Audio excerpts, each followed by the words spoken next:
How are you? I'm great, Jess. How are you? I'm a little bit stressed out today.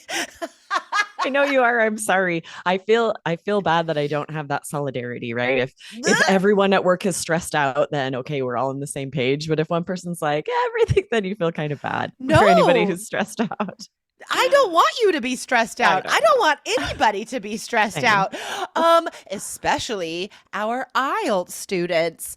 Guys, we have amazing advice for you today. A real insider look at the scoring system for speaking and how it could be possible to still get a 7 on speaking, even if your vocabulary is not great. What if your vocabulary is stuck at a 6, right? Can you still get a 7?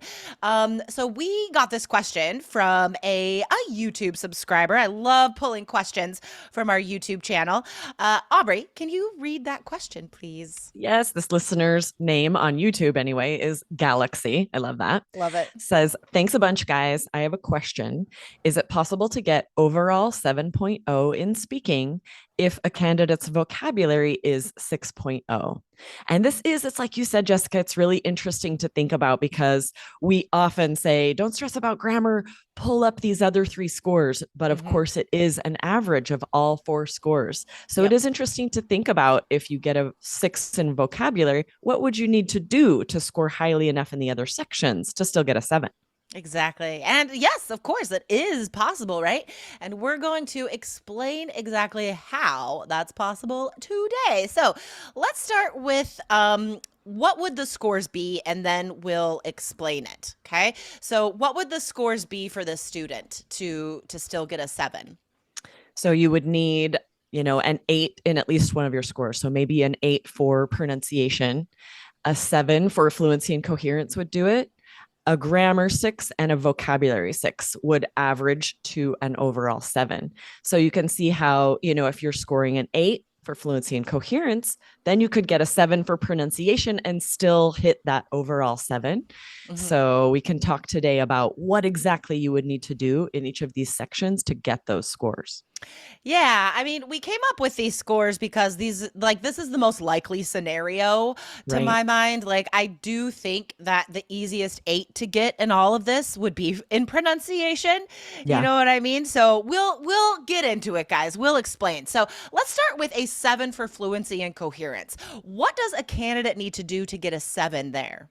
Yeah, all of your answers need to be a good length. So 3 to 5 sentences in part one. You would have to speak for the full 2 minutes for your part two question, Hmm. and then about a minute for each of your part three questions. That's Hmm. going to be vital that you're not answering with just one or two words, any of these questions. Because remember, fluency and coherence, I mean, there's two words there and they're two different things, right? So fluency is like, can you speak for a good amount of time? Does it sound easy for you to talk, right? And coherence is like, is it organized? Are you communicating ideas clearly using linking words? So, yes, you do have to show that it's not hard for you to communicate, right, for an appropriate length. And all of your answers, well, most of your answers at least, do need specific details in there. And that's something that a lot of students forget about as part of the Mm-hmm. fluency score. Like, you have to get specific. You have to prove that what you're saying, or that justifying your opinion, or really painting a picture for the examiner. Like, you can't just say my hometown is beautiful, right? You have to tell me why you think that. Is it mountains, water, houses, people? Like, what makes it beautiful? And think about if you are giving 3 to 5 sentences, if you stay really general and don't give any details, you are going to end up repeating yourself because there's just not enough to say Right. and get that 3 to 5 sentences. You can't repeat yourself. You can't stay super general. You've got to get into some good details in order to have your answer be long enough. Exactly, exactly.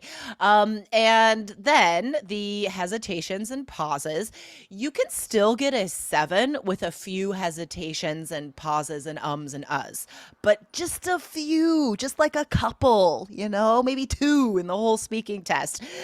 It's natural to say and sometimes. You hear us do it. It's natural. It's a part of speaking. But what you can't do is have long periods of silence, like long hesitations while you're trying to think, right? Zero silence if you're going to get a 7.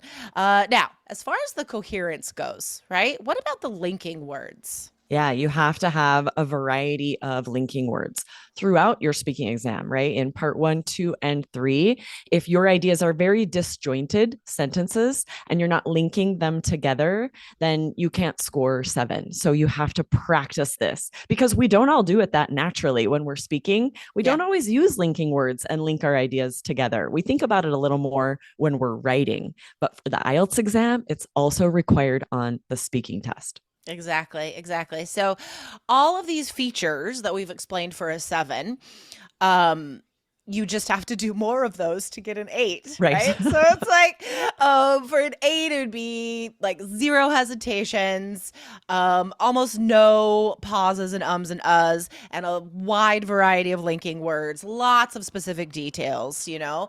And for a 7, you just have to do some of that. Right. In every part. All right, now grammar 6. Why did we say 6? Because pretty much everyone gets a 6 for grammar on speaking. It's the most difficult score to increase. It's fine. Right. But Just accept your 6 and move on. it's fine. But having said that, what is a 6 for grammar? Yeah, so you have to have some variety of sentence structures.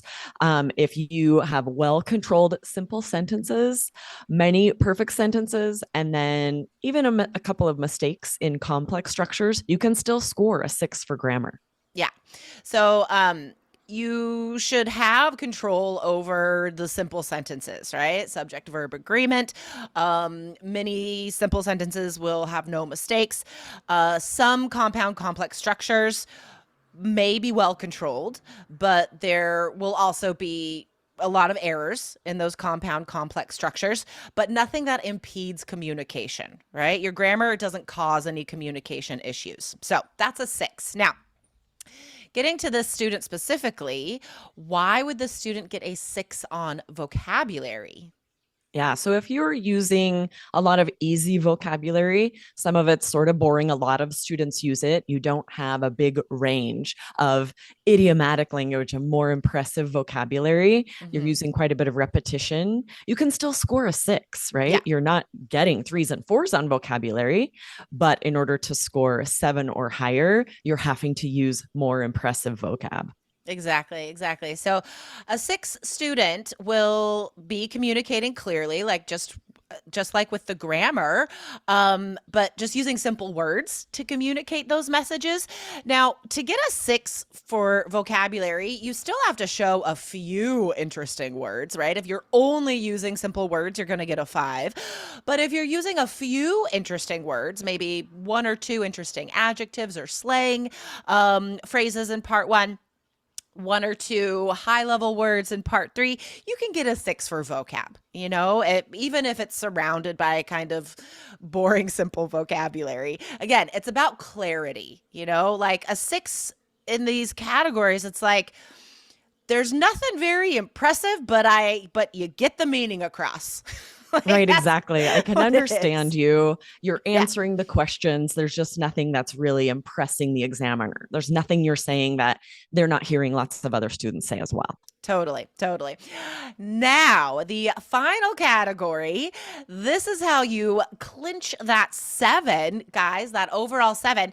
You would have to get an 8 in pronunciation if we're getting all these other scores like we've said. So, that might sound scary to some people because an 8 is like this golden magical number on IELTS. Like, oh, how do we get an 8? You know what?